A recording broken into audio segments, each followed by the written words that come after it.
యెషయా గ్రంథము 7వ అధ్యాయము 14 చదవండి. కాబట్టి దేవుడు తానే ఒక సూచన మీకు కనపరుచును, ఆలకించుడి. కన్యక గర్భవతి కుమారుణ్ణి గనును. ఒక కన్యక, పురుషుణ్ణి తాకని ఒక స్త్రీ వైలాద్ గర్భం ధరిస్తుంది.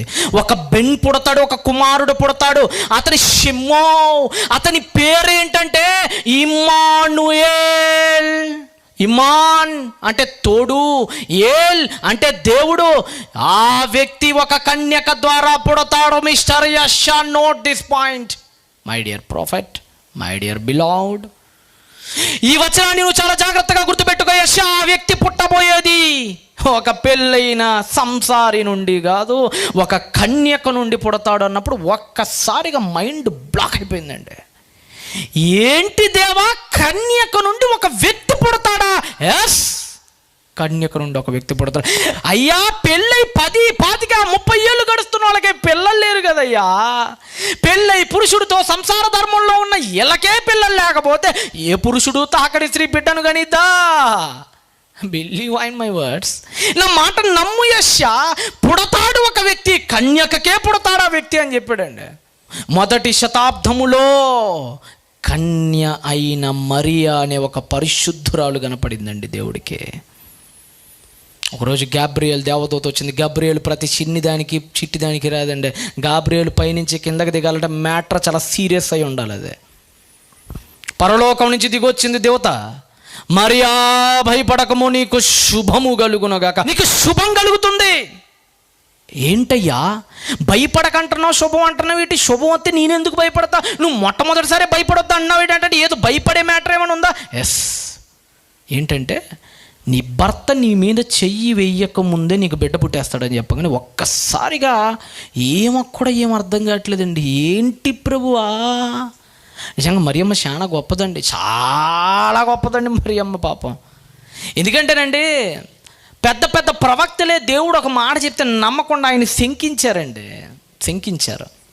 అంతెందుకండి, ఆ పైనే జకరియా అనే ఒక ఆయన ఉంటాడు, మనకి లోకాసువార్తలో ఉంటుంది నేను చెప్పేదంతా. ఎవరైనా బాప్తీసు యోహాను తండ్రి, ఆయన ఒక యాజకుడు. మళ్ళా ఆయన ఒక యాజకుడు. గబ్రియేల్ దేవదూత ప్రత్యక్షమై నీకు బిడ్డ పుడతాడు, అతని పేరు యోహాను అని పేరు పెడతావంటే అబే నేను నమ్మను, నాకు ఏదో రుజువు చూపించు అన్నప్పుడు మోగోడైపోయాడు.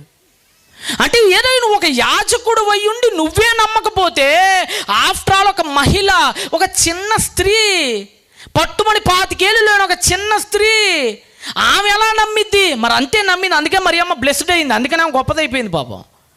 ప్రపంచంలో చాలామంది దేవుని శంకించారు. ఒక మాట చెప్పినప్పుడు నమ్మలా. హిజ్కియా దగ్గరికి వచ్చి నీకు రోగం పోతున్నాడు, హిజ్కియా నమ్మలా. నాకు ఆ గడియారాన్ని 4 నెట్లు వెనక్కి పంపి అన్నాడు అంతే.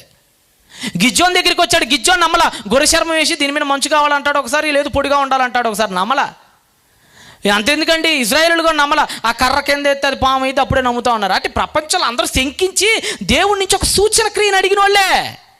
కానీ మరియమ్మ ఒక్కటేనండి బైబిల్ గ్రంథ చరిత్రలో సూచక క్రియ అడగకుండా తలకాయ దించేసి నీ చిత్తం ప్రభు, నీ చిత్తమయ్యా, నువ్వు ఎలాగైనా చెయ్యయ్యా అని అడిగిన అతి గొప్ప స్త్రీలలో ఒకే ఒకటండి, పురుషులను మించిపోయిందండి ఆ విషయంలో మా తల్లే. ఆ విధేయత నచ్చబట్టేనండి దేవుడు ఆమెకు ప్రత్యక్షమై ఒక బిడ్డనిచ్చాడండి.